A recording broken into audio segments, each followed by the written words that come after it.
I'll a little bit of a technical glitch, but I'm here now. Hi, Peter, and we can hear you fine now too. Okay, I see we got a dozen or so participants. Probably give it one more minute. I'm just seeing there's, looking at the balance, it's about half of them are us, so we're talking to us. So just wait for a couple of more fresh names, faces, voices. Thank you all for joining.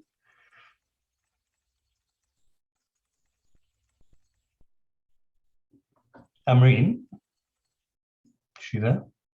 Yep, I am.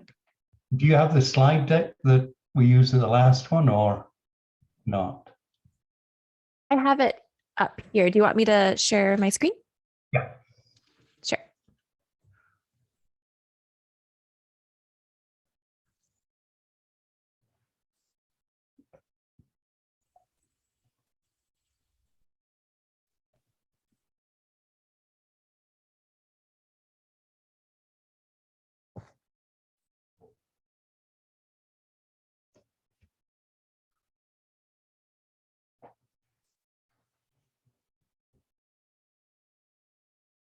Susan, have you changed your summer time saving yet or not? Can't remember. Not yet. That comes next weekend. So at the moment, I think I'm 4 hours different from the East Coast.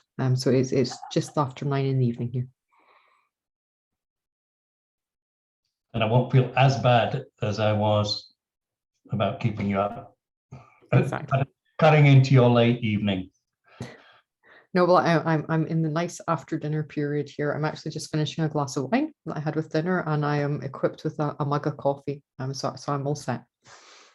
Okay, as opposed to putting the wine in the coffee mug to fool us. Okay, make it so we don't feel so bad.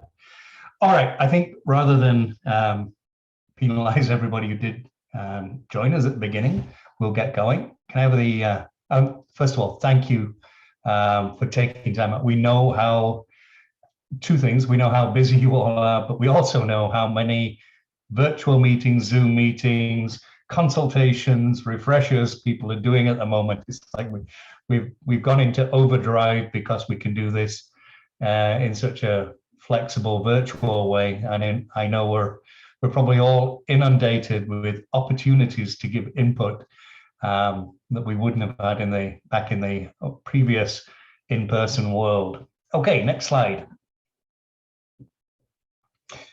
So I think we probably can take a few minutes for introductions, but I'm also conscious that not everybody's on. So why don't we, since we have the time, I'm Peter Goodhand, I'm the CEO of GA4GH. I've been here from the beginning of Global Alliance, in fact, a little bit before the beginning of it. So coming up for 10 years for me in September of this year. Why don't we just go quickly through the GA4GH team and just keep it that quick an introduction. I think with 13 of us, we can do that. Susan, over to you. Yeah, so I'm Susan Fairley. I'm the Global Alliance's Chief Standards Officer. I've been with Global Alliance for just over a year now. My role is kind of a leadership and coordination role in terms of the standards development side of the work that we do. And I am based at Emble EBI in the UK. And I've had the good fortune to work with some of the GA4GH collaborators on previous projects as well, and have been enjoying getting to meet people in the last year. Okay, I will just use my screen and just keep it moving. Amy, are you okay to go next? Yes, of course. Hi, everyone. My name's Amy Nassell. I'm based down in Melbourne, Australia at the Murdoch Children's Research Institute with Kathy North. I work with, I was with Australian Genomics for many years, now I'm with Melbourne Genomics, so I'm all about workforce development. And I also co-chair the Education Committee for the Human Genetics Society of Australasia. So we comment on a lot of the draft GA4GH documents that come out, particularly the clauses on clinical consent. And I'm looking forward to hearing about strategic directions. Thanks, Peter. Thank you, Amy. Diane, Nicole? Oh, yeah. Yeah, Oh, thanks. I see it. Okay. Am I ready? All right to go, Peter? Yeah. Yes, please do. Yeah. I'm Diane Nichol. I'm also in Australia. It's a comfortable 8 o'clock in the morning here, so I've had coffee. I've just taken on the role of co-chair of co-lead of RUSE. And so I thought it would be a great opportunity to come and listen to the whole of what GA4GH is doing, although I've been following it remotely for many years. I'm a member of our Centre for Law and Genetics here in Tasmania. Orion? Hi, everyone. I'm Orion Buskey. I am part of the ClinPheno workstream based in Toronto at a clinical and medical genetic software company called Phenotypes and co-lead of the Pedigree Standard product with Grant Wood, who's also on the call. Okay, let's do Grant since you led us there. Yeah, so similar to Orion, I work with ClinPheno workstream, co-chair the Pedigree subgroup, doing a lot of great work there. Been excited to be part of G4GH for, gosh, Peter, how long? 6, 7, 8 years, something like that. Something like that. Grant also works with us in some crossover things to other organizations. Diana.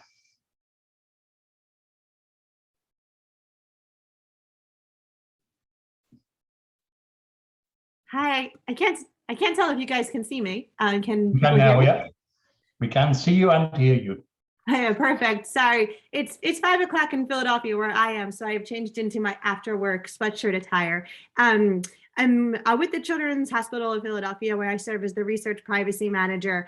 And I'm increasingly more involved in some of our big data and omics initiative strategies. So I too have followed GA4GH for some time, but I'm now looking to learn a little bit more about membership involvement, and this was my first place to start with it. Thanks. Okay, that is great. Karen. Hi, I'm Karen Miga. I'm assistant professor at UC Santa Cruz. I'm also the director of our production center for the Human Pan-Genome Reference Consortium. So I've been lucky to work alongside the GA4GH for a while as we try to make a more international project. And so I'm just here to find out some outlook on the future. So thank you. Okay, Alex. Hi, I'm Alex Wagner. I've been with GA4GH since 2018, I think. And I wear several hats here. I am the driver project champion for the Variant Interpretation for Cancer Consortium. I also lead the variation representation team of the Genomic Knowledge Standards workstream. And yeah, I'm here just because I'm excited about integration, implementation, and engagement. Thank you. Alice. Hi, everyone. I guess like Grant, I've been involved maybe, I don't know, 6, 7 years. My interests are trying to seed incubators with our tech to build local regional capacity outside the US. And very much a fan of J4GH's mission. And my interests are broad across many work streams. So it's been fun to watch the evolution of the project. It's still evolving. Amreen and Justina, I think you're last up. Sure, I can go first. Hi, everyone. I'm Justina. I'm the operations lead for G4GH. I've been with G4GH for almost 8 years now, and I'm based at the Ontario Institute for Cancer Research. And Amreen. Hi, everyone. My name's Imreen. I'm the operations coordinator, also based at OICR, and I'm here to support the call. So if you have any questions, feel free to direct them to us. All right. So I think I've got a very short slide, maybe a half a dozen slides or so, and I'll just go through them just to set tone. It's really great that we've got some people who've been with us for several years and can give us feedback on what's working, what's not working. And also some people fairly new to GA4GH who can look at it and say, but why don't you do this? Or I thought you did this, now I'm confused. So we'll look forward to, and with a smallish group, we should be able to give everybody full opportunity to comment. So next slide, please, Justina. I want to just set the context here for what we're trying to do in 2022. This is a strategic refresh. It's not a new strategic plan. We did that in 2020. We looked at our product roadmap, we looked at our strategic roadmap.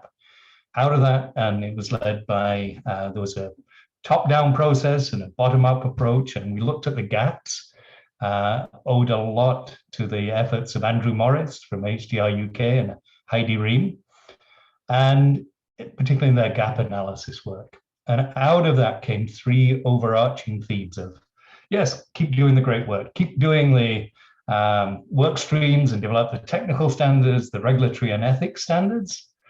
But beyond the individual standards, 3 major thematic areas where put more emphasis. One is implementation support, in the sense that we've done some great stuff, but you had to be a large bioinformatics group or a well-versed group to be able to implement. So make it easier for people to implement these individual standards. At the same time, put more effort into making them work together, interoperability within the standards, and then think about the context or the environment those standards are operating in. And although we'd had this on our agenda from the very beginning, we always said we were across the continuum from basic research, translational research, clinical research, and all the way into healthcare. There was clearly a need to put more emphasis on engaging with healthcare and clinical standards. And that is a lot of working with other standards groups. So those were the 3 strategic imperatives that came out from the 2020 plan. We've moved forward in an interesting 2 years, I think, for all of us. We got about half the team have joined during COVID, so I've never actually met each other in person, even though they spent countless hours together on Zoom. What we felt was appropriate, since we're in a field that is moving so quickly, evolving so quickly, we felt it was not appropriate to do a whole new strategic plan, but really to do a refresh, to check in where we are with the existing plan and where do we take it next. And we want to try and get solid input from a cross section. So we're talking about, and we've always done regular check-ins on an annual basis with our driver projects. And we obviously hear all the time from our work streams. So in going beyond that normal level of consultation, we looked at a community survey. We've got a series of 8 town hall meetings. We're trying to vary them by time and emphasis to make sure that we've got lots of opportunity for established voices and new voices. And then when we've got the refresh, there'll be a public comment period. So a refresh, not a new strategic plan, a good, honest, frank look at what's working, what's not working, and where we can do better. Next slide. Aims of this strategic refresh, to look at opportunities to advance those priorities, identify successes and failures of current processes and approaches, and are we maximizing the opportunity for the driver projects with the driver projects? There are 24 of them.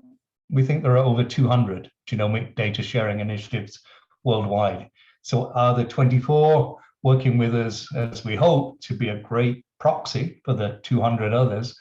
Or are we missing major things? We've increasingly, over the last couple of years, worked with large collaborations, IHCC, ICDA, G2MC, as opposed to individual driver projects. There's also a little bit more granular, rather than these big questions.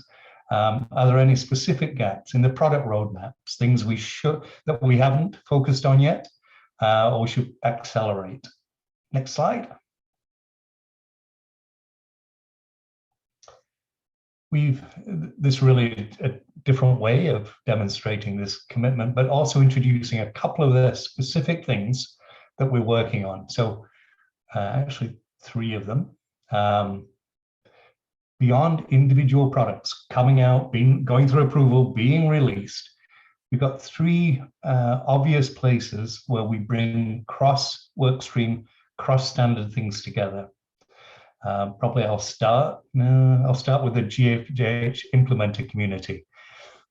We've tried really hard to say, where do we stop and where do the driver projects and other users start?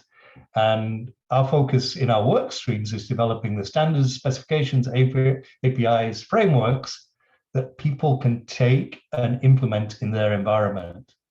So we tried hard not to get too far into implementation, certainly not too far to implementation in specific projects. Where we've got the capacity now, the capabilities with Susan's team. Susan joined us just a year ago, Susan, and we've been ramping up a tech team. And a huge emphasis of that is not only to get better alignment with the work streams, but to give us the internal capacity to focus on reference implementations, guides, more quality control of these standards, making them work together in a way that we weren't able to do when we were just relying on work streams and driver projects. So a real new element that really is only ramped up in the last 3 months. We've had Jeremy and then Yash, and we've been building the team slowly, but almost for the first time in our 8-9 year history, we have a tech team that can really address some of these, taking beyond the standards, pushing them further, closer to the implementation. But we've also been assisted by this by the formation of the Genomics in Health Implementation Forum. Really came out of about half a dozen of our driver projects who are national initiatives, national precision medicine type initiatives, and them organizing themselves as a collective, but then saying, there's another dozen or probably more national precision medicine initiatives who are not inside GFGH, but they've got exactly the same needs, the same opportunities, but they might not be as large as all of us or Genomics England or Australian Genomic Health Alliance. So how can we work with other national initiatives, other regional initiatives, other genomics implementations, and be a resource to them that goes beyond GFGH?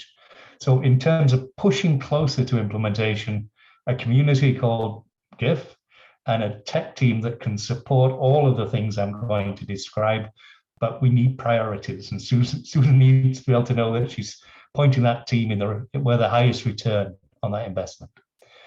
Next thing, a federated analysis systems project, in commas, cloud native, lots of opportunity in FAST to see how our standards work together, how across multiple institutions or across a stack of standards, we can start to look at federated analysis with real data in a meaningful way, a real test bed for GFGH. We'll probably end up talking more about that as we evolve.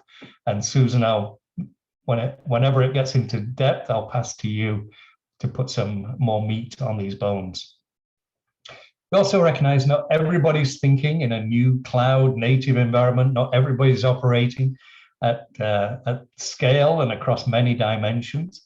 There are people still with some very important data and projects based in HPC environments, but not everybody has got the time, the resources, the focus to be able to get GFGH up and running inside their environment. And we felt we could do a better job of making that easier for people to ingest GFGH standards by creating a starter kit. And that's probably been the biggest emphasis for Jeremy and the team as it's ramped up, is to get that starter kit to a point where we felt we could really push it forward. And of course, as I already mentioned, there's its large international genomics community. Some people will consume GFGH standards directly, some indirectly, because they'll be buying products, software, applications, toolkits that will have GFGH embedded in them. So as the standards push out, we actually think a measure of success is that many people won't even know they're consuming a GFGH standard, because it will be instrumental in whatever application they are using. They won't have to know that there's a GFGH standard in play. So interesting balance between being so well immersed into the system that people don't even know it's a GFGH standard. We need to keep some profile though, so our funders recognize that there is real value in what this community is producing together. Next slide. So just some highlights. We've talked about a strategic roadmap, but there is also a very distinct product roadmap.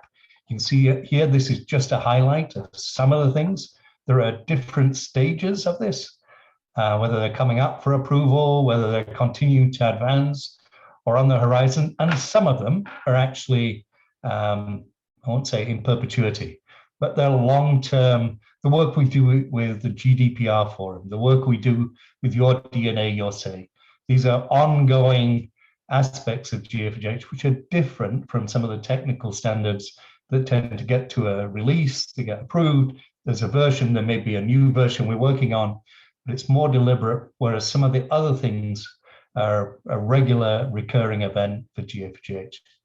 So lots of standards in the last 8 years, better and better standards and genomic and regulatory and ethics policies as we've advanced. So anybody coming in new is coming into a much richer, deeper Global Alliance environment of work in progress than we had a few years ago.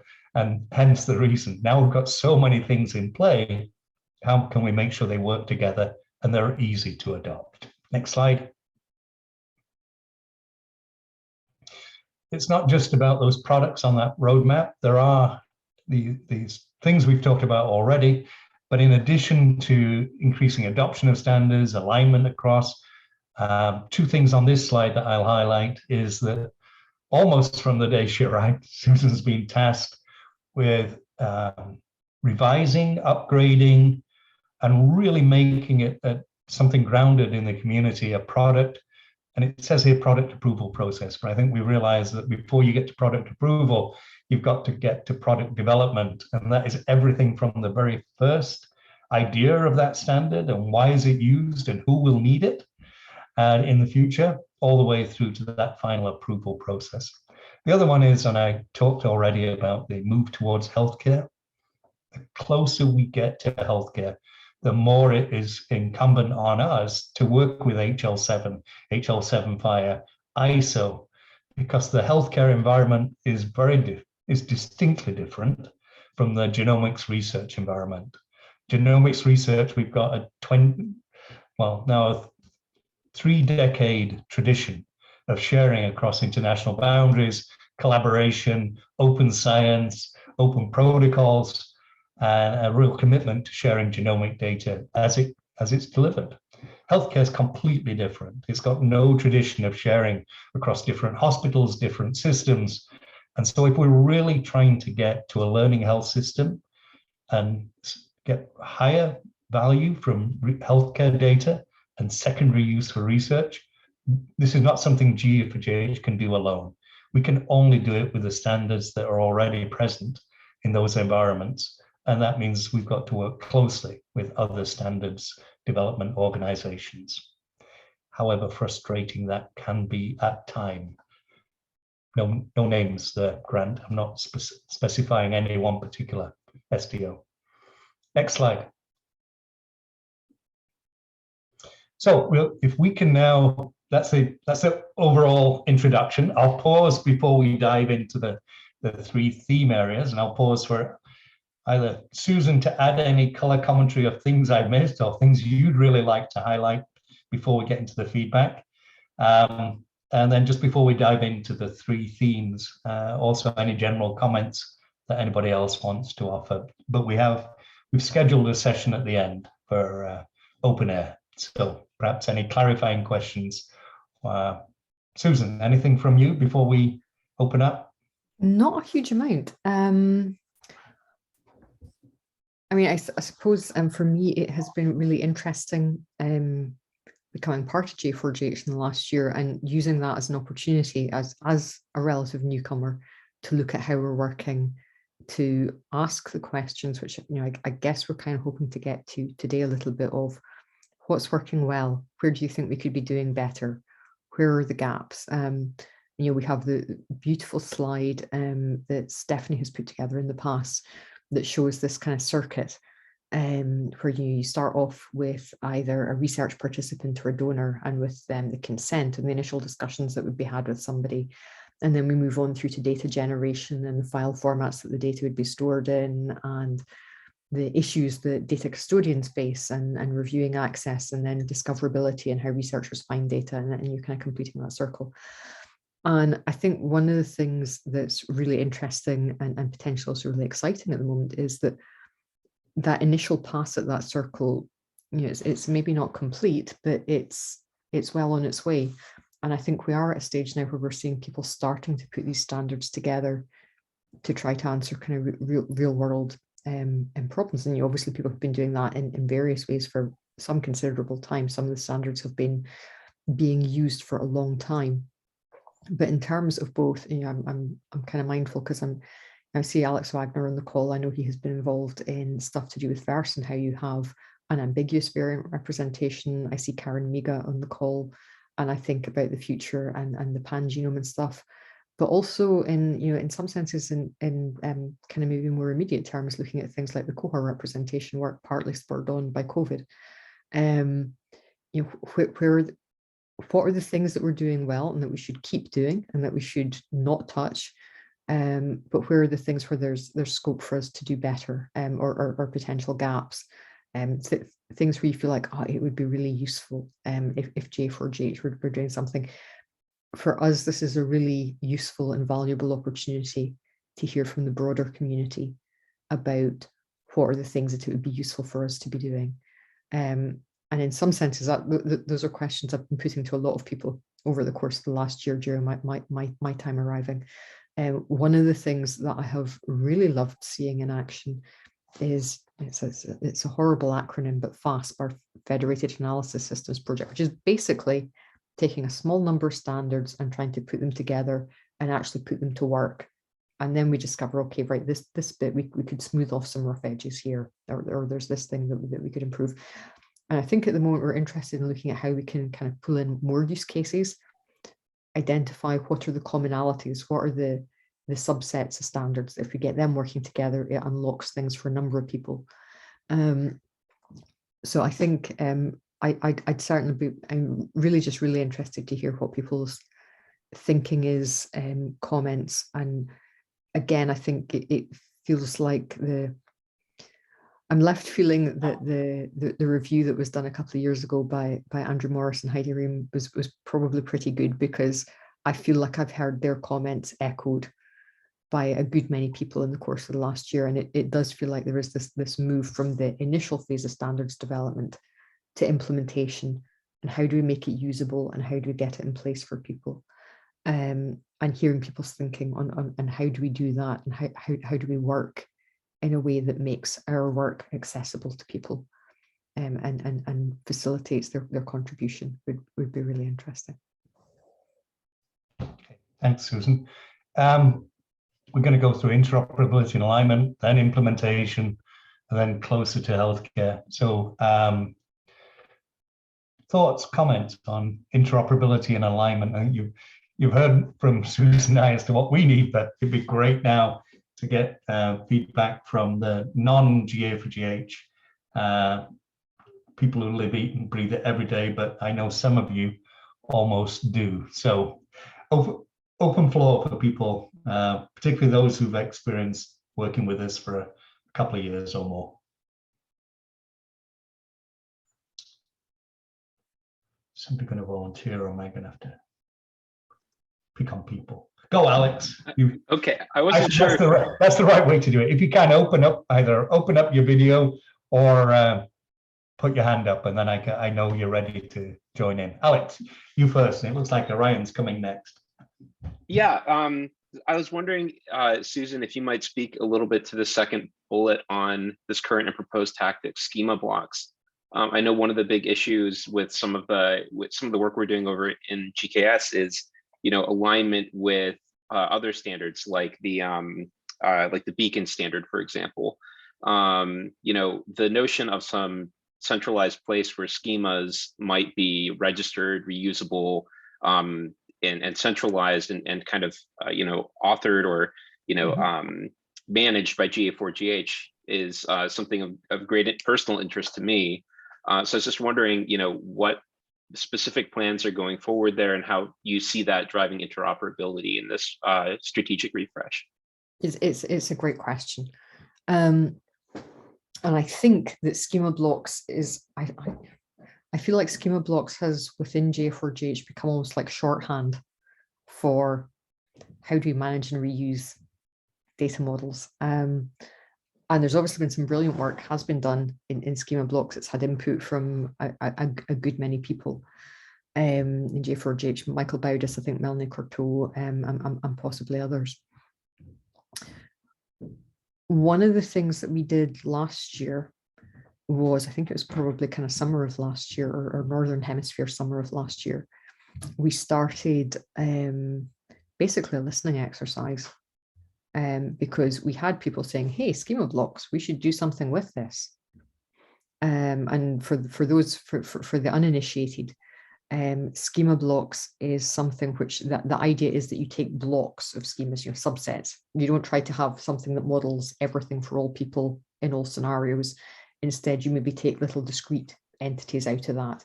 So you have these blocks from larger schema, perhaps, and you put them into this thing, and you can reference them there, and you can look them up and do other things, and you can have different levels of schemas. You can have things that are fully defined and set in stone, basically, right the way through to things that are maybe much looser and more experimental.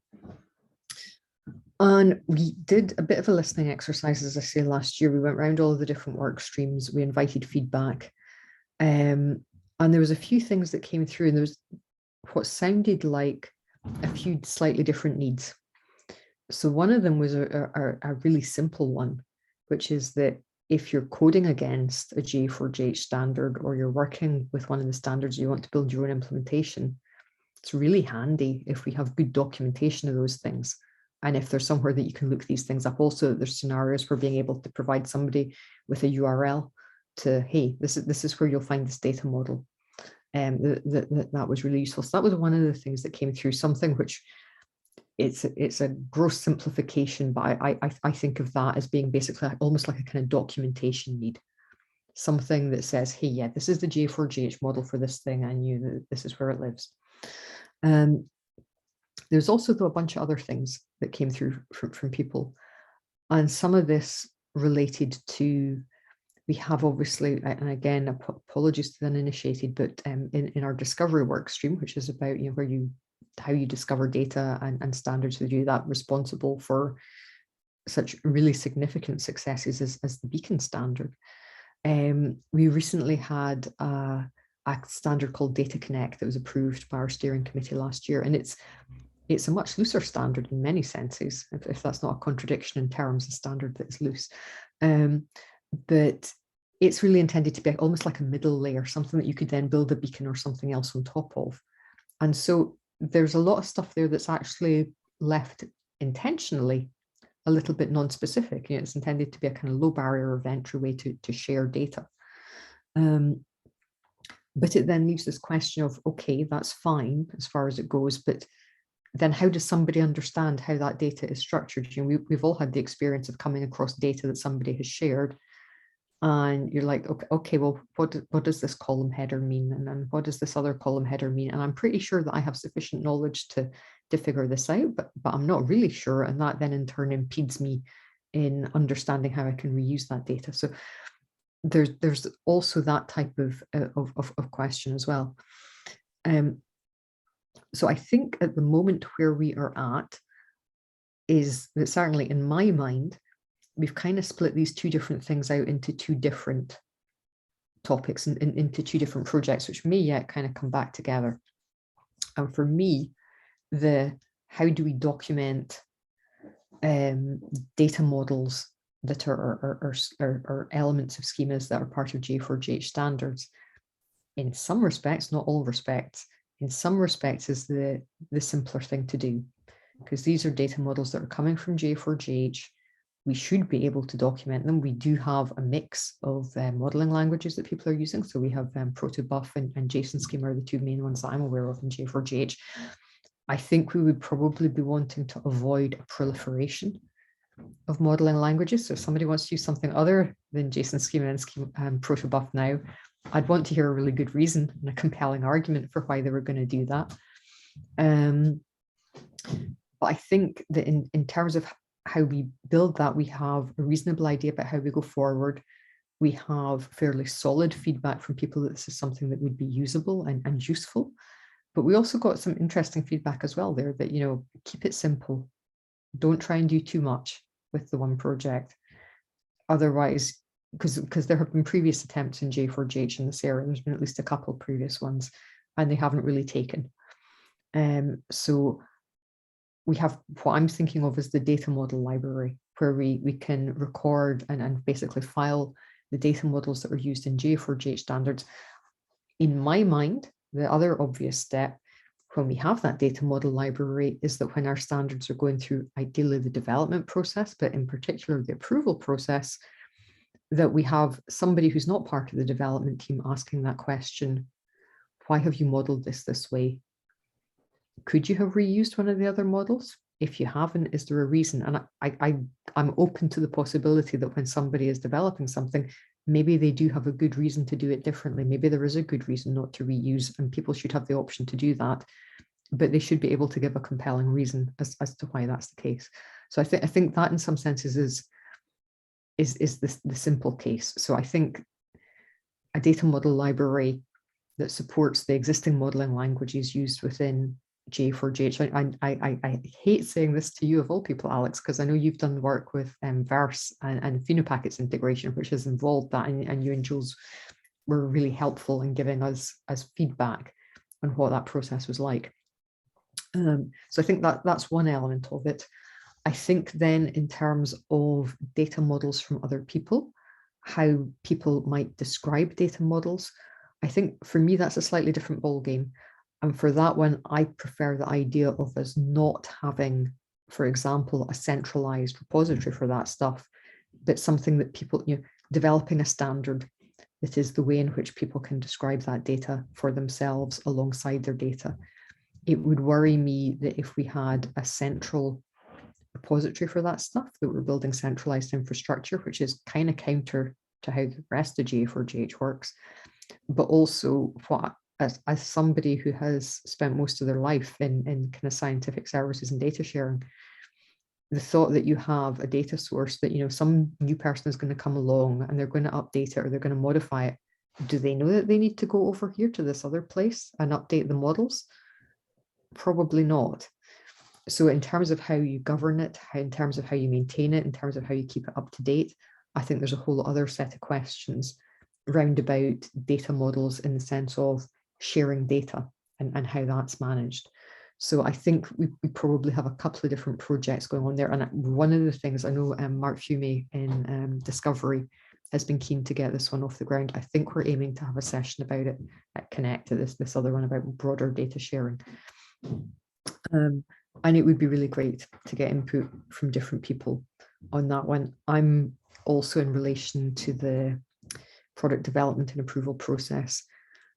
I find that I'm very much in favor of the idea of us having, not necessarily with a high bar, but study groups as the initial part of the standards process, whereby we do landscape analysis, we actively engage with stakeholders, and we try to figure out, first of all, we answer the question, should we be building something? And if so, we try and come up with a defined problem statement of what that thing is. We present that to steering committee so that everybody in J4GH gets a chance to hear about it. All of the driver projects are informed. If people have opinions that maybe this isn't going in the right direction or something, that's a chance for them to have a say. But then hopefully we have a fairly defined problem statement by the time people are moving through into the standards development process. And I think it's a real balancing act, because we don't want to place an unnecessarily high burden on people. Everybody's time is precious. And I think there are probably ways that for some of these things that it can be done fairly minimally and with a fairly light touch. But I think if nothing else, if it's helping to act as a prompt, even a simple reminder, because all of us are trying to do lots of things. All of us are really busy. And sometimes things just slip people's mind or whatever else. And I think if we can, we don't want to be tying people up and binding them and saying you must do things in this one true way. That I think would be a nonsense.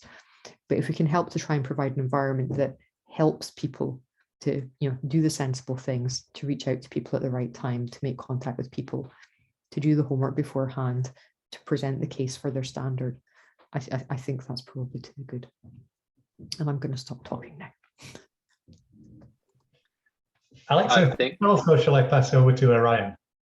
That was very comprehensive. Thank you, Susan. I'll pass it to Orion. I get that a lot, Alex, but thank you very much for phrasing it diplomatically. So comprehensive that I think it covered most of the questions and comments that I was planning on discussing. I guess I would just say that I think I would have found most of the things that we've just talked about incredibly helpful in sort of in general and also sort of specifically in the context of the pedigree standard. I mean, fundamentally what we're doing there is basically trying to refine and improve a piece of that sort of collective data model for genetics information. And that certainly we were going through that initial motivation and research gathering process at the beginning, but we're sort of carving that out as we were going, or paving that way as we were going, and the more support that the GA4GH might provide in terms of process or structure for it at the outset would probably be helpful. And then even now, in terms of thinking about the level or way in which that can fit in terms of existing GA4GH standards, having a common model or data model repository would be incredibly helpful. Support that fully. Any other, so in this general theme, I'm going to open it up a little bit in a minute and think about less of the technical issues, because I think there's an interesting aspect to interoperability and alignment when it comes beyond the technical standards. But just staying on the technical piece for a minute, other thoughts, comments? It looked like, Grant, you put your hand up and then took it down again. Well, my question was going to be non-technical, so that's why I put it down. Okay, so let's. I had a technical comment, Peter. So we have the benefit that genomic data naturally it's organized by location, and each data set is unique, right? So there's this common denominator for interoperability that's there. And I feel like what we need to do is just track country of jurisdiction of the data set, and make sure that whatever we build, that internal interoperability is accessible. And because the technology is changing so fast. Anyhow, I would just hate for us to put a lot of energy into building something that it's not relevant to the changes in the technology and how the web's going to start to function. That's just my 2 bits. So I'm up for. Yeah, I mean, expand on it a little bit for us, Alice, because I think that you've got a clear, you've got from all the work you've done over all the years, you've got a really strong perspective on it. So can you a little bit? Okay, so the basic building blocks of the web, basically you have timestamps, location data, and then something exists and there's annotation associated with it, right? That's like the fundamental building blocks of the web. And along those lines, you've got verified entities, right? Whether it's hardware or individuals, and they perform an exchange of information, right? But there's these fundamental building blocks, and location data and timestamps are there, and genomic data internally has location data, right? And so there's things that I'm seeing on the horizon that are going to resolve a lot of these driver projects. And I just, so it's wonderful that groups are sorting out that, but I think that the big issue we need to solve is tracking government jurisdiction across borders and trying to replicate democratic information models. And in the same way we want biodiversity in our samples, we're going to want computational diversity. So anyhow, I'm sorry to talk that at such a high level, but there's just some fundamental advantages to the fact that location is naturally occurring in genomic data sets and that they're unique. And I could go on forever, but I don't want to have us get caught. Okay. Yeah. Anyhow, so that's what I see is that government jurisdiction is really what I feel like GA4GH needs to struggle with for interoperability, not so much technologies, right? And I don't think I ever give a talk to a general audience without making that point that, you know, Yeah. we always thought, whether it was the scale of the data, the type of the data, all the varieties in there, that technology would be the big barrier, and technology has typically kept up with us for the last decade. Yeah. It's still regulatory and ethics and human behaviors and human barriers that are tend to trip us up from time to time, or just make it slow, make progress slow. And I think we've seen that with COVID data sharing as well. Grant, you said you had a non-technical comment? Yeah, you know, I was thinking about the history of J4GH and where J4GH has come to be, which is amazingly successful under your leadership, Peter. And so I was thinking that, you know, now you have these issues within an organization because you've become so successful, right? And so my question was around the technical alignment subcommittee that is trying to look at all of the different efforts and work that's going on within the broader J4GH and to try to harmonize all those efforts. I was just curious, Peter, or anybody else who knows how that subcommittee is doing, what issues are they facing or running into as they're trying to do their work? Okay, Susan, back to you for that one, because I think that was another, we had this long list, and it was called you know, the play Waiting for Godot. We were waiting for Susan, so we kept having this long list of things like schema blocks and task and product approval process, and we just kept putting it on the waiting for Susan list. So another one that you've spent some thought on over the last year. So I'm feverishly checking to see if I've got the right link. I think I have. I'm going to drop it into chat. So you're absolutely correct. We now have the Technical Alignment Subcommittee. It's chaired by Jeremy and Mamana Mbiavanga. Jeremy's obviously J4GH staff member based at YCR. Mamana has been based at Cape Town, is with H3 Africa. And it's also got members on there from each of the different work streams. And the idea is that when issues arise that would benefit from wider discussion from representatives across J4GH, the task is a forum that can be used to discuss these things. And it has been interesting because I've shared the link to the GitHub repo, and the issues on there are issues that people have raised with task. And there's a mix on there, and some of them are relatively small issues that it's been comparatively easy for task to deal with and to make a decision on, and people have been able to go on their way. Others are bigger topics that require more input. Some of them have also required going back to the groups, and again, Alex Wagner is on this call, and a really nice example of that is that at a steering committee call, I think maybe a year or a couple of years ago, work associated with the VERSE standards. This is the standard that's about unambiguous variant representation.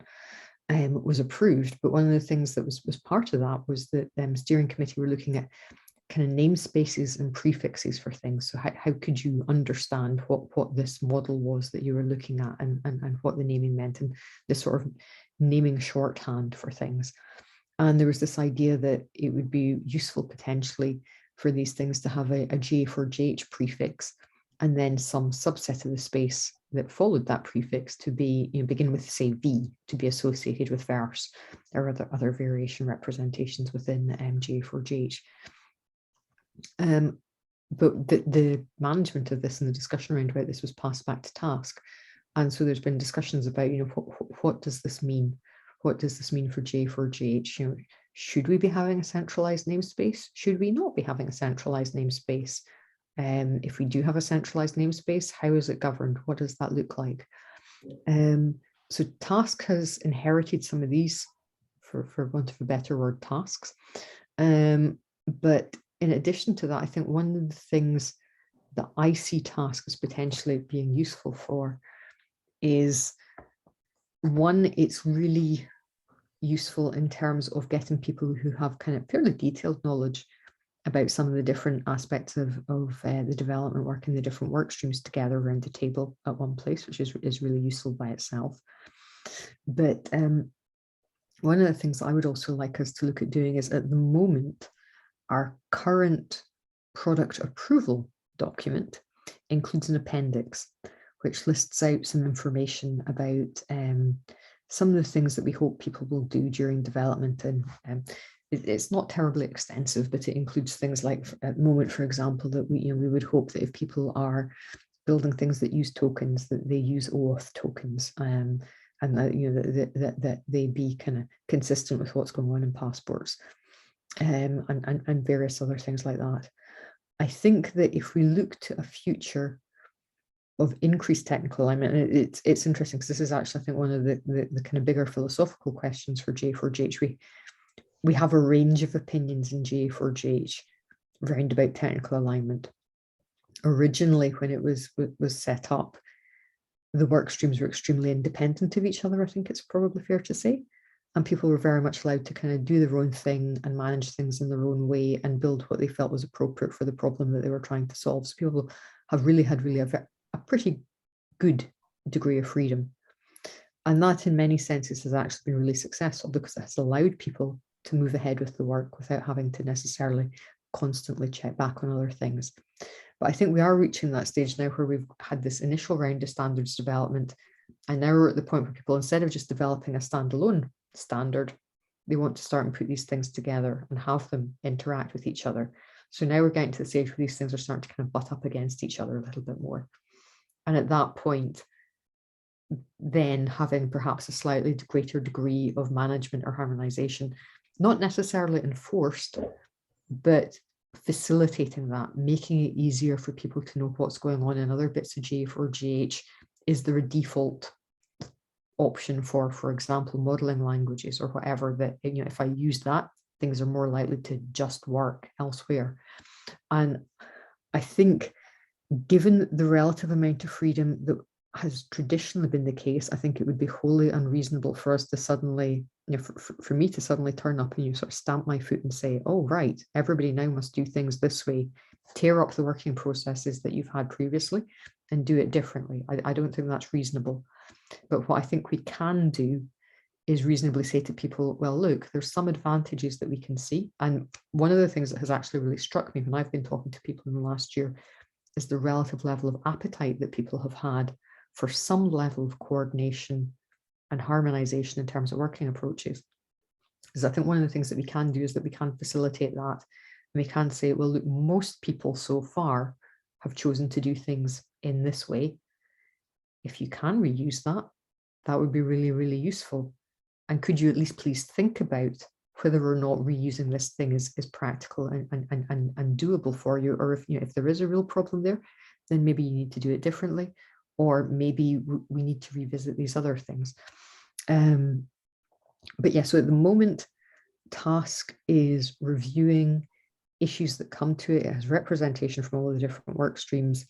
At the moment, if somebody has an issue that they think, hey, maybe this is something that actually needs a bit of consultation with wider J4GH, they're invited to raise an issue on GitHub. But my guess would also be that that will continue, but that we may also look at task kind of building out a body of work or a kind of set of recommendations or guidelines about if you can do this in this way, or what the default setting, for want of a better way of putting it, might be for some things in standards development. But again, this is something where it's really interesting for us to hear, because I this is one of the points where I become acutely conscious that I have been involved in this for a year, and that there's an awful lot of people who have been involved in this work for much longer. So very happy to hear from other people about what they think would help support them in their work, what would be useful, and what you're like, no, that's not going to work for me. If people have concerns about things, we really want to hear those too. Thank you. That answered my question, and also the information in the link that you shared answered my question also. Thank you. Great. Alex, I see you've come back on video. I have. So Susan said something a moment ago about processes and about allowing people to, not ripping up people's processes and letting them develop things in the way they always have been. which I think is a really great approach. The question then, the immediate follow-up question is, as we are seeking to like improve the product development process, the way that we evolve standards, the way that we try and improve interoperability between them, what type of guidance or what type of resources do you anticipate being put forth for various work streams and working groups within those work streams to follow in order to help guide just process improvement, if not necessarily like process decree? Yeah, so that's a great question. The short answer would be that hopefully we'll be kind of addressing this when we share the stuff that we've been working on round about the product development and approval process. And the intention is very much that this will go out for public comment, that everybody will have an opportunity to comment on that stuff. But I think fair to say that my current thinking on it, and since this isn't a process that's now set in stone, it'll need to go out for comment and stuff. So I don't yet know what the final process will look like.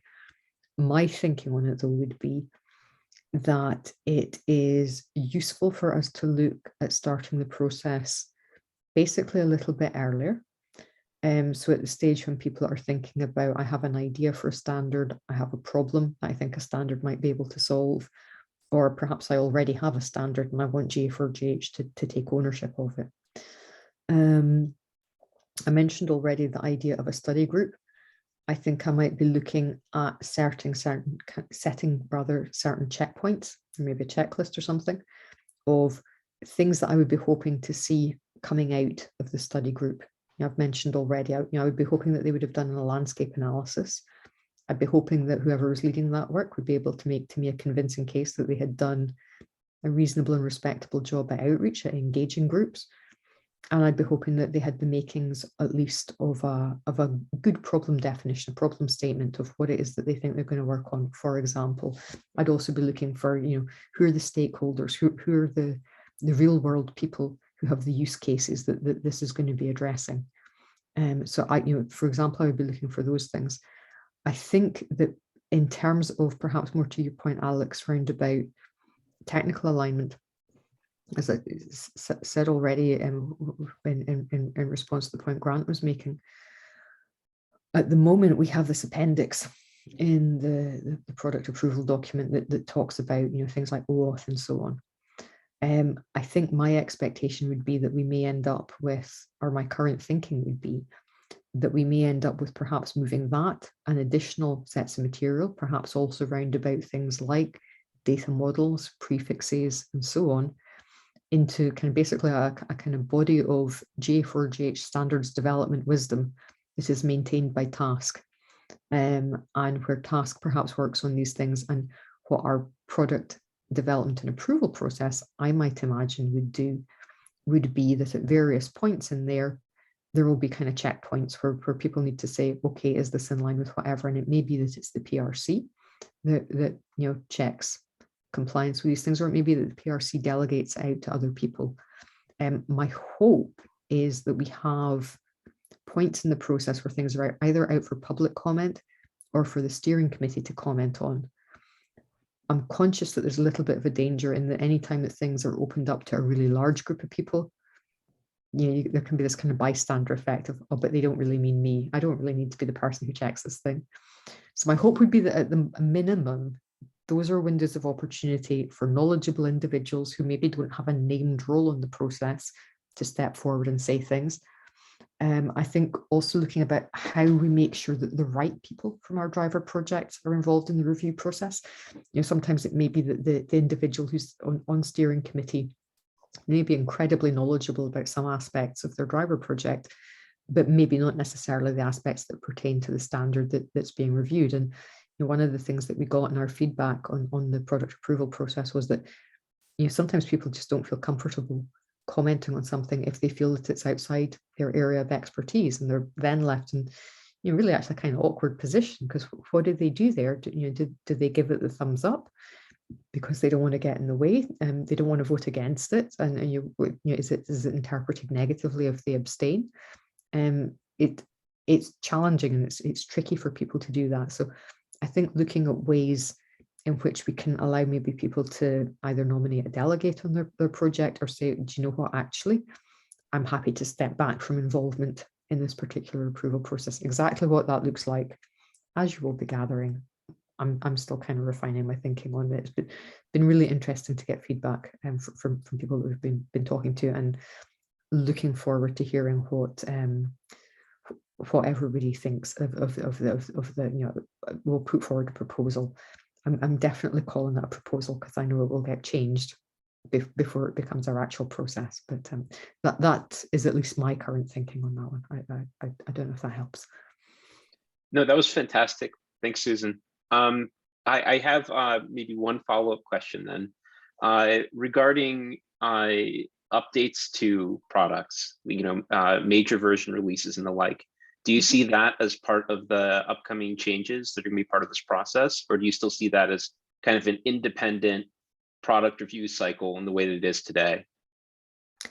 So I think it probably is part of the product review cycle. I think that we have an interesting question about when is a major change a major change. And for sure, there's, you know, if we look at definitions of semantic versioning, you know, if it's a breaking change, it's a major change. Even if it's a really trivial breaking change that we don't think actually maybe affects very many people in real life. I'm kind of tempted to potentially have people who are involved in the product review committee or somebody else also take a look. I'd be interested in getting an opinion from somebody outside of the development team. What's the appropriate level of semantic versioning? I also, and this is maybe being a little bit mean and a little bit evil to the development teams who are doing a lot of work already, but there's also a bit of me that thinks, you know what, if you're doing even just a little extra piece of work, it's still usually really helpful to have a specification of what you're trying to achieve before you start the work, you know, to avoid getting bogged down in kind of mission creep. I mean, in some senses, it's really simple, you know, it's literally project management for dummies. There's a bit of me feels that actually keeping it lightweight. I mean, I think an interesting example is, I'm going to get this wrong, I think it's RefGet that is going through a major version change at the moment. And it's a really tiny change, but it's one that happens to break one aspect of something. And for me, I'm actually pretty happy for them to go through the approval process and basically submit the same documentation that they submitted last time, but just highlight what the changes are, you know, something equivalent to get diff and a paragraph that explains why this change is necessary. So I don't automatically accept that asking people to go through the product review process again has to be onerous. So there's a bit of me thinks, yes, having some process is a good thing. We should have process, but I think we should also be seeking to keep it as lightweight as we realistically can. And in some senses, that particular example is, that may not turn out to be typical. It may be that that's an unusually small change, and that is amenable to that type of approach. And maybe for other cases, it'll be more complicated. But I'd certainly be wanting to keep a fairly close eye on that one, because I think as having a process is a strength, but we shouldn't be burdening people unnecessarily. And I think we need to keep that to a workable minimum. That sounds great. Thank you. I'm not going to eat up any more time on this. So I'm going to, in the interest of time, the good thing is over multiple of these consultations, we got the opportunity to start, we can start one of them on interoperability and the next one on healthcare. And so over the course of them, we can accommodate if we spend half our time on one topic. So great input there.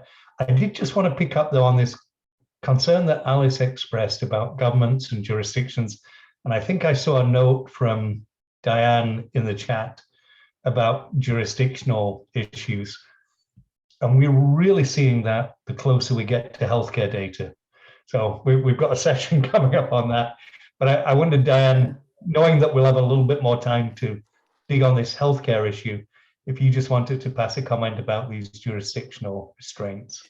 Of course, yes. And can I just say that although I can't participate in the technical discussions, I'm really enjoying hearing about them, and I'm understanding most of what you say, if not all of it.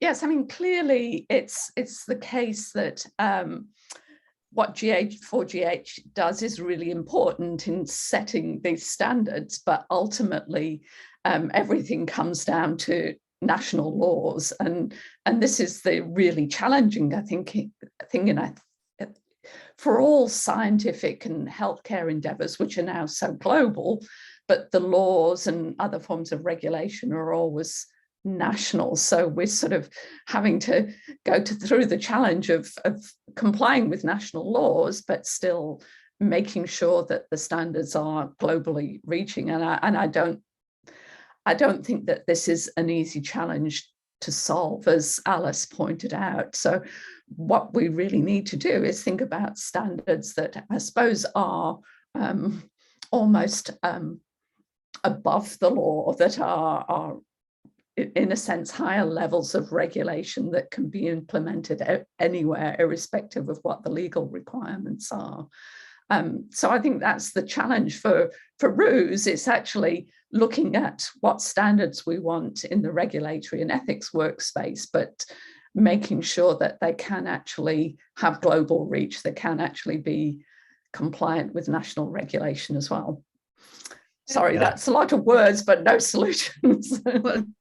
No, but I see Alice, you've got a comment? Mm-hmm. Yeah.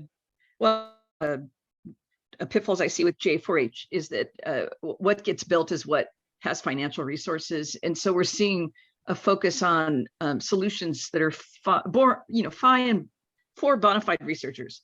And I think our customer for GA4H is really governments, and so it's almost like I'd like to see a little bit more effort to solicit what are the government's requirements, what is their interoperability standard for their government to check off and say, okay, we'll allow this internet traffic across our borders. Anyhow, so I just wanted to throw out that that's an area that I'm particularly interested in. So keep me on the list if you see stuff along those lines. Will do. That sounds good. So two thoughts before we move. I bring up the next slide. Dan, this is kind of for you in your new role, and just thinking about, there was in the beginning of RUS, we started off with a framework for responsible sharing, and it started to get now almost like a drop down menu of which things do we then need to go in greater depth underneath that overarching framework. So when we wrote that in the beginning, it was very much as you described, this 60,000, or orbiting the planet kind of RUS document. And the challenge has been, as we try and make it more granular, more specific, give it more depth, then it runs into this, well, that's not the way you do it in Japan. That's not the way it would do here. But I think it would be good, as we're doing this interoperability and alignment work and the implementation work on the technical side, to make sure that with you and Jan and Lindsay, we've kind of got lockstep in what are we doing in RUS, not just for RUS pieces of work, but also as we make the standards more interoperable and we bring up new use cases, different things are possible, then what does that then do from a regulatory and ethics point of view? And I think it's sometimes you'll be leading. So the thing we have today on Duo, the data use ontology, started in RUS as a human readable product and then moved over into the technical group. So I do think that one of the great opportunities we got is to make sure that as RUS as a foundational thing is doing its work, it's very cognizant of what's happening on the technical standards. And because Lindsay can be a great conduit, because she's got, in one sense, she's got ClinFino and she's got a lot of the cross standards work. She's also got RUS. So I encourage you to use Lindsay as a go-between technical in this. That's great. Yeah, and I agree, absolutely. Thanks, Peter. No problem. And the only other thing I'd say, and it's not for a minute disagreeing about the major challenges we have across international borders, particularly things like GDPR and what Europe's doing versus what California is doing. It's not just national, is my point. in any country like UK, Australia, US, Canada, we often have state level or province level jurisdictions and requirements and privacy laws that are different from the national. And then, so we've got to think of jurisdictions at multiple levels, not just at the international level. But the other one I deal with almost every day in Canada, even within a province, is that healthcare systems are just not good at sharing data. So Orion is coming out of a lab in one hospital doesn't for a minute mean that the lab at the other hospital or the group at another hospital on the other side of the street in downtown Toronto would share data. And so their environment is so, and it's organizational, they're not paid to share data, they don't have time to share data, they've got privacy officer constraints. And so as we get into that third topic of closer to healthcare, the barriers are typically not international law, they're organizational policies, politics at a very granular level. And even when I look at places like the US, where they've got systems that cross states, say a Kaiser, or a system that's within a state like Geisinger, there's still challenges when you move from one payer to another. And so the healthcare tends to bring a whole new level of complexity to data sharing. Anyway, we can pick up on that later, but I did just want to stress the importance of keeping the RUSE work connected to the technical work. Let's move to the next slide, please. Implementation support. A whole, we've just obviously put in there what success looks like. We want the broadest possible uptake of GA4GH standards, but we recognize there is a very different environment. And if you're talking about what our host institutes have got in terms of knowledge and resources to be able to ingest a GA4GH standard, whether you're talking Sanger, EBI, OICR, Broad, or a dozen other organizations like us, we're equipped to be able to take things at a certain level and bring them in and adapt them. Whether we do or not is getting people to do it when they've got long established ways of doing things is not easy, but they've got the capability and the capacity once we can get the incentive. But we also know that for much of the world, they don't have those same resources. They need much better documentation, they need reference implementations, they need a whole bunch of things to be able to meaningfully ingest these standards. And then we know that even further down the line, there are people who are not interested in bringing in the specific specifications themselves, even with a starter kit. What they want to know is that the products that they're using have got these standards built into them in the first place. And so there's this middle zone of people who are actually producing products that consume GA4GH standards and then push them in. So I think, Susan, when we think about implementation, though, at this moment in time, it really is how can we best use that tech team? How can we best work with the work streams and the products as they're coming out and say, where can we really make this easy and meaningful for people, that they've been able to implement something that has made a difference in their own workflows, their own outputs. So let's open up the implementation question. Different from integration and alignment, this is really, and we might not have the right audience, because in some senses, it's the people who have never worked closely with GA4GH who probably can tell us what the gaps are. But those of you, we've got several of our most experienced GA4GHs on the call. So love to hear from you guys. Susan, any other framing of this implementation question? Not a huge amount. I think one interesting way in which the kind of the original vision for the tech team was put to me was that we have many people involved in GA4GH who inevitably are juggling many different projects, many different demands on their time. And very often, or at least sometimes, we can have somebody who can take something most of the way, but then there's that little bit of time, just to come back and finish off the documentation, to finish off the testing, to finish off the whatever. That's just that bit of time that's just slightly out of reach. And the idea being that the technical team, that by having developers and writers and so on staff, that there was the possibility to kind of basically help get things done to the point where they were ready to go and ready to be implemented, so that if there were things that were almost there, but that they just needed a little bit more effort, the technical team could step in those sorts of things. And I think that was, I think, how the idea of the technical team and the potential value of it, one of the ways in which it was introduced to me. I think the other one is for us, when we're thinking about, as anybody does in management, which task is next? What's the next thing that you're going to work on? And we could look across GA4GH, all of it is worthwhile.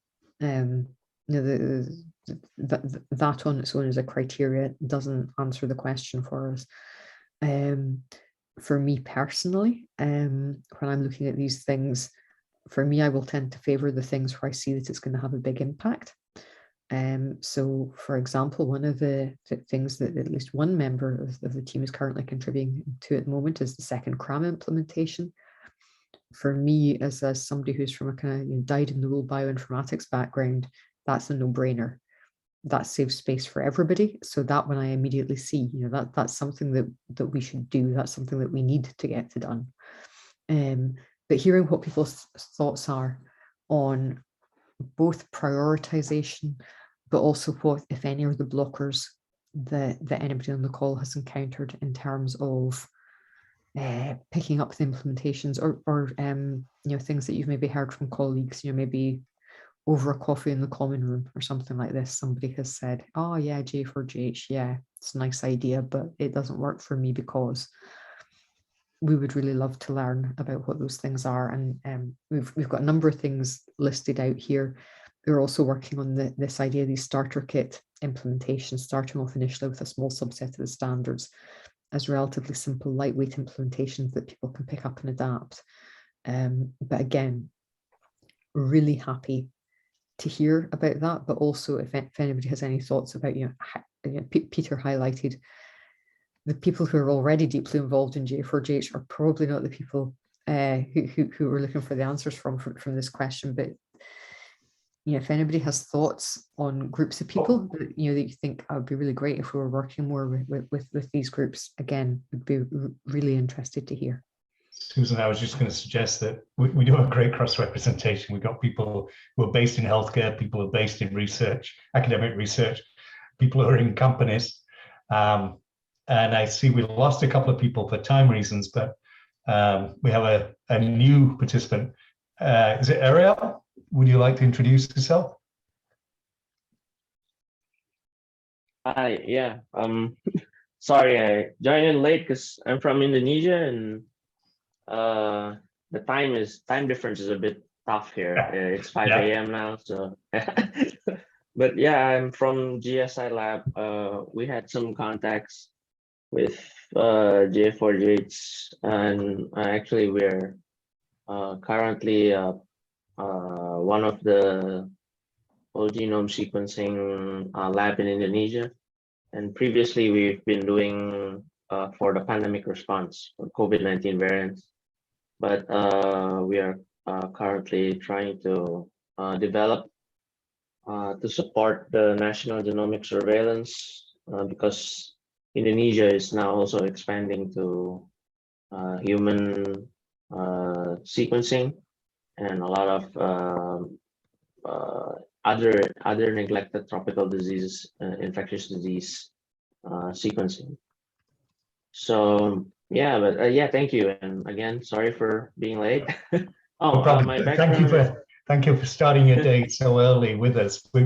No, thanks. Yeah, I just have to say, in GSI Lab, our background is quite wide. Also, we have some medical doctors and bioinformaticians, and a lot of biomedical laboratory technicians. So I think we need some yeah, the reason why we found GA4GH in the beginning is because we wanted to see the proper framework to start working on different kinds of genomics data. And yeah, I think that's why we are really trying to learn a lot from you guys. So thank you very much. You're welcome. So what I was going to suggest is we've got this great cross section of academic environments, company environments, healthcare.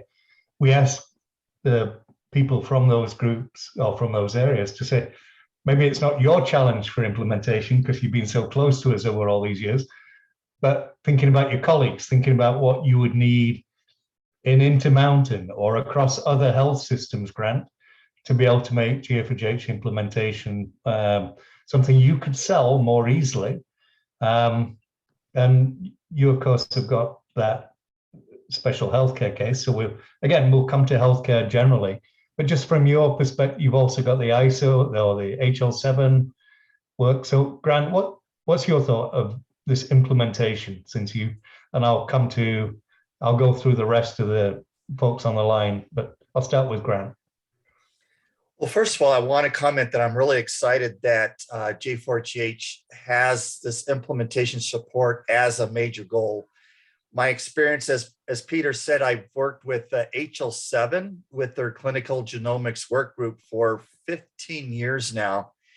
And during that time, I experienced a lot of data models being built, a lot of standards, HL7 version 2, version 3, done. Implementation guides were written. This is all work that was done before FHIR. But when we did all that work, and this was years of work that was put in, but the standards were never fully implemented by the software vendors, actual products that needed to collect data, share data, be interoperable with other systems.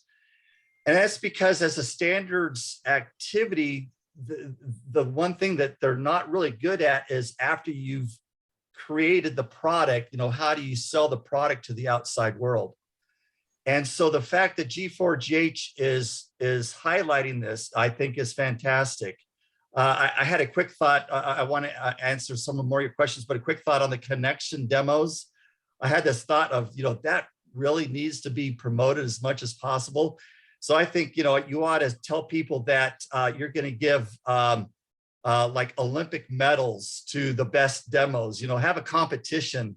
Hey, give a gold medal or silver or bronze to different demos. Anyway, I think that's where a lot of the excitement goes.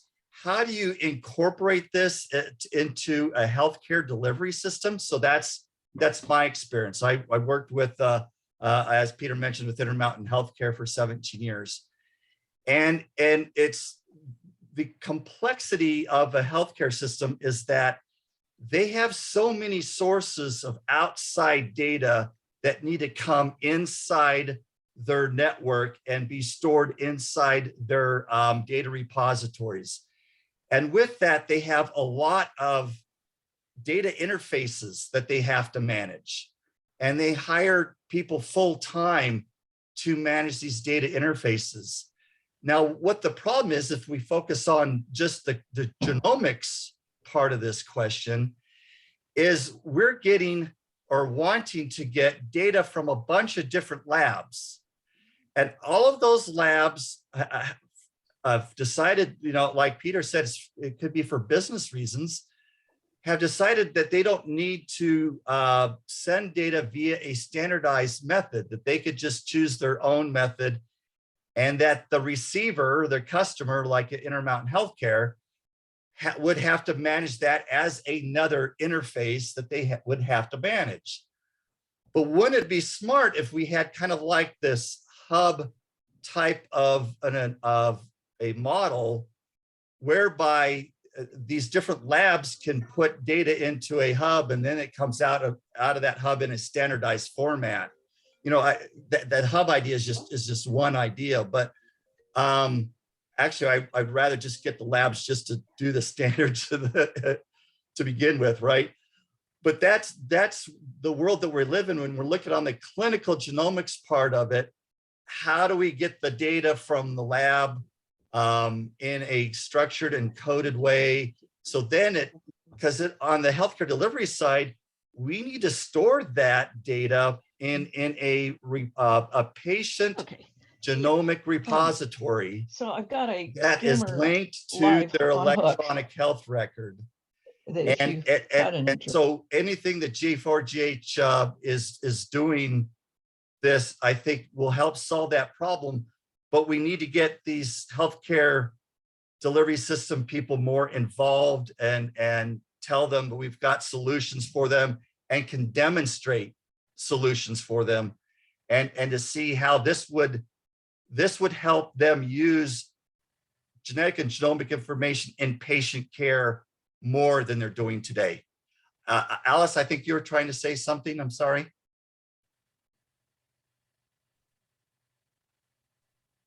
I think she might have been having a different conversation with the mic open, but anyway, if not, we'll come back to Alice.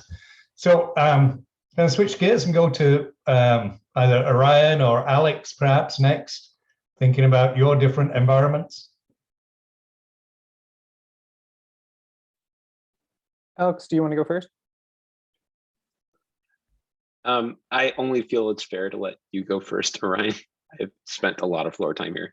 Oh, no worries. You're so polite, we should make you a Canadian. I trained in a lab with two Yeah, Canadians. we've worked on Orion for years now. Go ahead. So, yeah, I think we've been talking, talking in pedigree with Grant quite a bit in terms of where we're moving with the standard. This is, part of our roadmap going forward in terms of the implementation work. So seeing echo that seeing this as a priority is fantastic. I think, I guess, given my professional experiences as sort of a startup working directly with EHR system, like sitting between the electronic health record systems and the research systems in genetics on the other side, we adopt GA4GH standards as part of the communication out with other research systems, trying to advance that connections with the labs with limited current success, but hopeful eventual success, and advocating for standards like PhenoPacket as part of pushing that communication forward. The reality is, trying to figure out how that works in the context of all of the different HL7 FHIR implementation guides and how that plays out across all of the different countries. So we're sort of sitting in the middle of that. I think it's been interesting in the context of the GA4GH. I guess there are a few different things here. One might be thinking about the concept of sort of unified implementation guides for FHIR. Like there could be a GA4GH FHIR implementation guide that collects all of the different pieces that are being done that need to be FHIR aligned. I know that work has been being done separately in each of the different sort of product groups. And I know that now they're trying to coordinate meetings to sort of share their thoughts and experience, but those implementation guides are currently hosted independently. But I also know that like HL7 has a summary of all the implementation guides, and it would be great if there were here is the implementation guide for implementing GA4GH standards collectively in the context of FHIR. That might give some weight to it and open up some new opportunities. Yeah. Have they done that for any other standards interface, Orion? Do you know? Has HL7 taken that nesting approach or that labeling approach and said, here's our suite of guides for LOINC or for any other DICOM type issues? I can guess, like I see the sort of US core implementation guide bundling those things, but Grant's probably in a much better position to be able to respond to that. Grant, do you have an answer? Oh, just quickly, no, they haven't done as much as they should. And we really should, that's something we should communicate to HL7 leadership, that they should do more of that. Yeah, well, I mean, I would have thought the incentive for them would do it is if they organize like that, it would really put them in a driving seat for bringing in all these specific standards from, imaging, lab work, genomics, and they could reinforce for people that they're an enabling connector across multiple specialist standards. So maybe we can have a conversation with HL7 senior level. We've missed our visits to the Swedish embassy, Grant, in the last couple that's of years. right. Switching gears a little bit, Alex, but even given your research background, you're still very much in a clinical environment, and Vic clearly came out of clinical interpretations for cancer. So what do you think is the biggest challenge to implementation, for not necessarily for you yourself, but for people like you? I think one of the biggest barriers is that it's very challenging to go from where you are today to where you need to be to apply this standard. Having implementation guides, having thorough documentation certainly helps with that. But even that can seem like a pretty big, leap that some groups will need to make, especially groups that are less well-resourced. And so I think that the real key here is, and this is part of, I think, what we strive for in our standard development process, is to develop, implementations that enable us to transition people from where they are today to where they need to be. Thinking about it in the context of the work we do in GKS, we have identified through our attempts to, implement Verse and have others use Verse, that there's a need for other products that help people continue to convey the things they're used to conveying alongside the structured representations, so that they've got a natural bridge to get from where they are to where they need to be. So I would say, especially since we're talking about implementation support here, the notion of, landscape analyses of where are the existing systems at and what tools can we provide to enable those systems to broadcast using the standards that we have developed, that really minimizes that barrier to actually getting up and broadcasting, even if that may be perhaps like 80% of where you want them to be. 80% of that message is, like in GA4GH compliant format, I think would be an immense goal to shoot for, and a very useful step forward. Okay. Do you think, we're talking about implementation, we had GIF, but we've also created that cancer community. Do you feel that it's an interesting group, because you've got some big cancer research projects and you've got some, very much more clinical work, but we're still at the big genome level. We haven't really engaged with the EHR people, the clinical decision support people, the panel, the people generating panels that are used widely. So we're still coming at cancer from our unique GA4GH big genomics perspective. But do you think that's something we should be doing more of, is thinking about user communities and rather than individual driver projects? Absolutely, we need to be thinking about community needs and about end user perspectives, and where that end user perspective comes from is variable. But the notion that at the end of the day, we're building standards to help inform healthcare, that that we need to be considering the people that are actually using the output from the tools that are consuming these standards as part of that discussion. And we have seen this certainly in communication with other professional societies like ACMG or AMP, as we're considering, for example, the types of content we want to share in data standards around specific complex types of variation and associated biomedical knowledge. And so getting that clinical perspective, I think, is useful. I'm not sure if that really speaks to whether or not that comes from a driver project, from a community, or even from individual participants. I just think it's critical to get that voice in the room. Thank you. Alice or Ariel, any comments from you on implementation? I know you're coming from different experiences with us, so yeah. Go ahead, Alice. So Peter, so my question here is these genomic initiatives, they need to reflect democratic information flows, and currently it's an oligarch model. And so the question is in a multi-stake environment, for example, the government would fund patient advocacy groups to create the standards. and then they would build a learning ecosystem, and then the patients would be bought in, and then the data would be consented. The last user to the environment would be the research community. See, so it's just, so we have this problem in that the market does not fund consent, and the market does not fund democratic information models.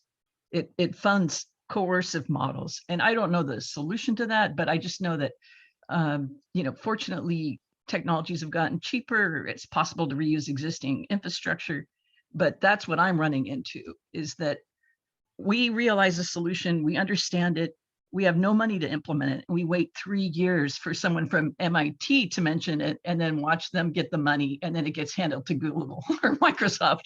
So there's just this incredible problem of consolidation of funding and not having the opportunity to implement anything.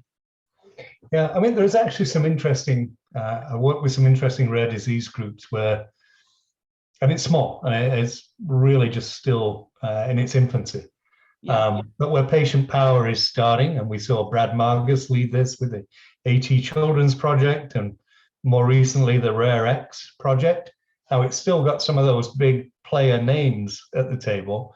But this really is globally focused patient groups saying, if there's only 500 of us in the world, 500 families dealing with this condition, we should be able to cross boundaries, and we should be able to bring patient power to this. We don't see that same rising of patient-driven initiatives in many places, but certainly in rare and ultra-rare disease, I'm seeing more of it occur.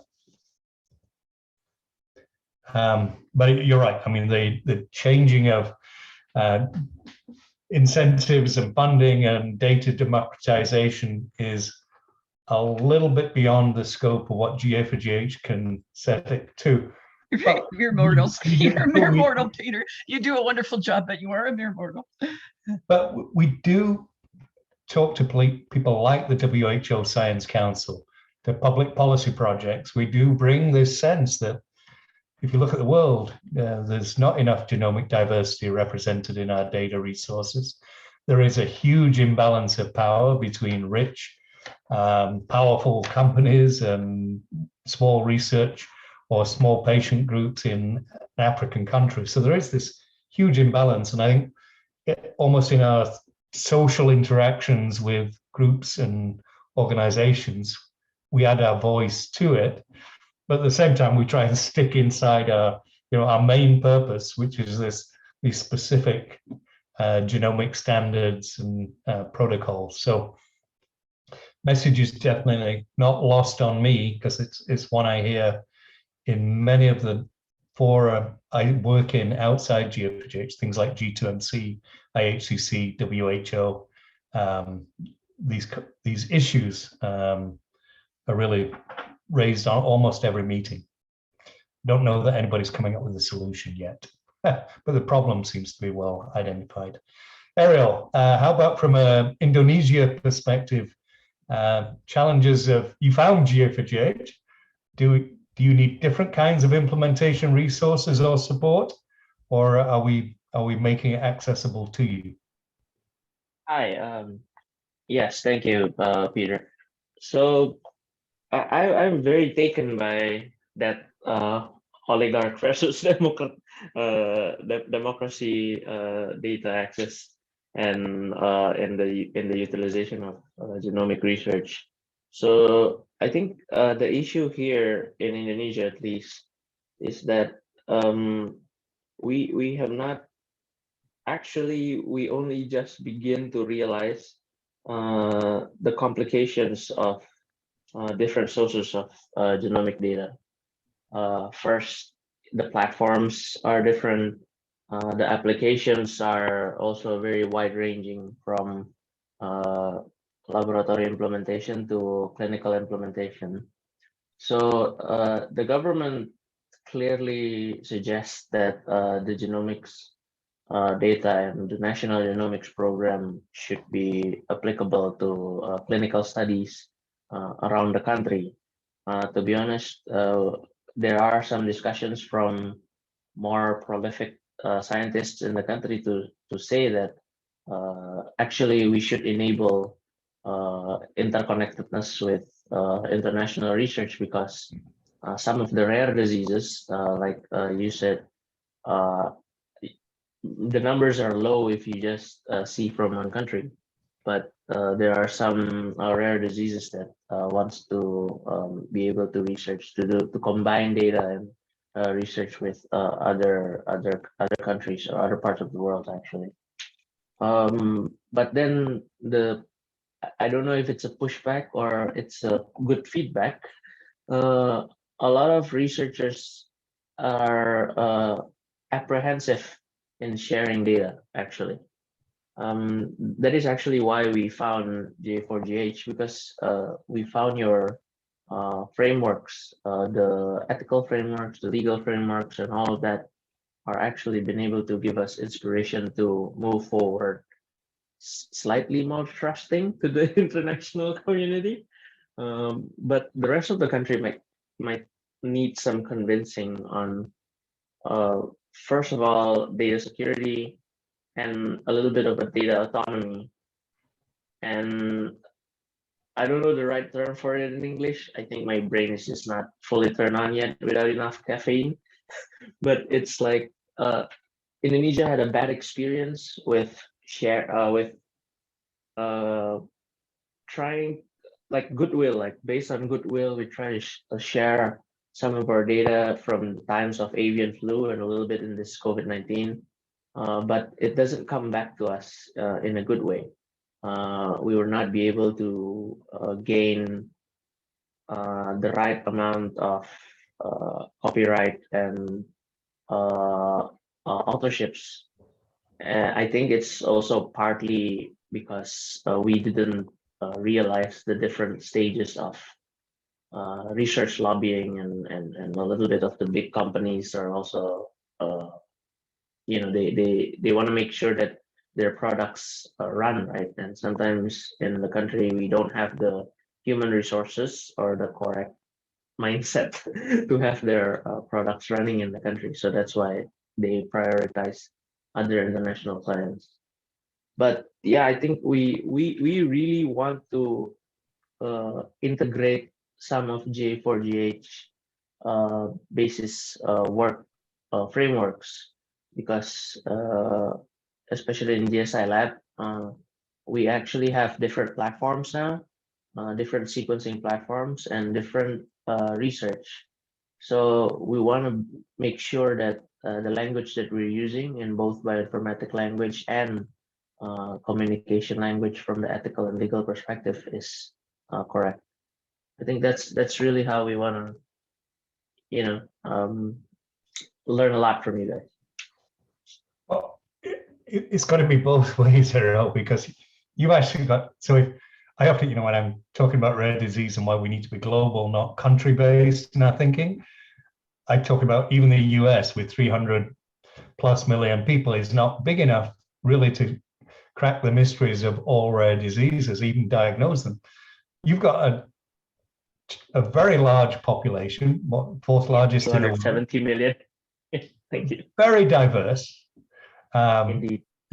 Hundreds of ethnicities and cultures within it, different languages, spread over this massive, diverse country. So it's like you've almost a microcosm of the world just in Indonesia.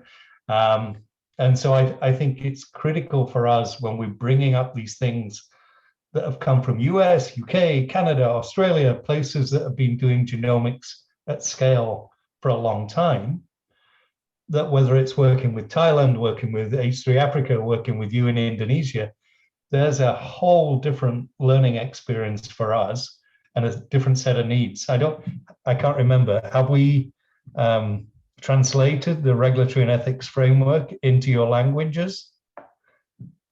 No, not yet, but we are actually doing it in-house. Okay.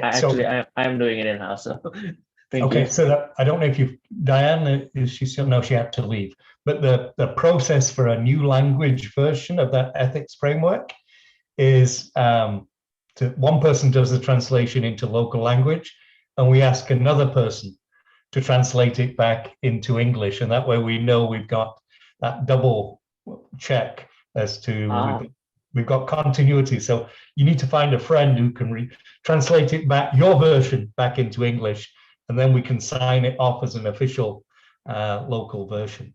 But it's also your lived experience, the things you're going through, how your government reacts, well, multinational companies work.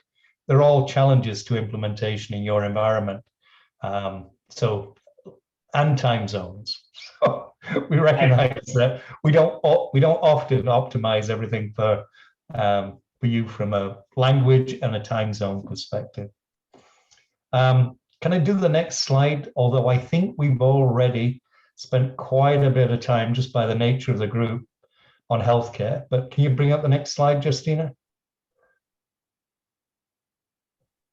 So as I say, I think probably we spent half the implementation conversation talking about this. We are, for those of you who are in rare disease, we're thinking that either underneath genomics in health implementation or parallel to it, we need to focus on cancer. So we've got the cancer community, and we want to do the same now for rare disease. We think between Matchmaker, European Joint Project, the portions of the national initiatives that are doing rare disease, most national groups have actually cut their teeth on rare disease examples. So we think if we can pull that extract out from all the work we're doing, we can focus on rare disease. We think we can bring better service or better value both to the driver projects that have rare disease. And then if we follow the GIF model, what other groups in the world who are not GA4GH centric and not inside the family today would benefit from working alongside us? We've had some interesting recent conversations with Sharon Terry and Genetic Alliance and their new iHope project. So I think there is also the formation of an international rare disease group that's different from ERDIC in that it's patient groups. So colleagues in Australia, colleagues at WHO are talking about how they can almost have a global alliance of rare disease patient organizations. So interesting developments. We'll see whether they can get the funding and the power. But from a global alliance point of view, I think we're recognizing that GIF can be a huge piece of this, working with things like cohort consortiums outside GA4GH, working with cross-standards groups. We also think it's important that we keep asking the question deeper into the clinical world, because I'm finding that we're reaching the clinicians who are clinician scientists. We're reaching the people who are already doing both clinical work and research work. We see people who are familiar with HPO, but there's the 95% of healthcare is not at this research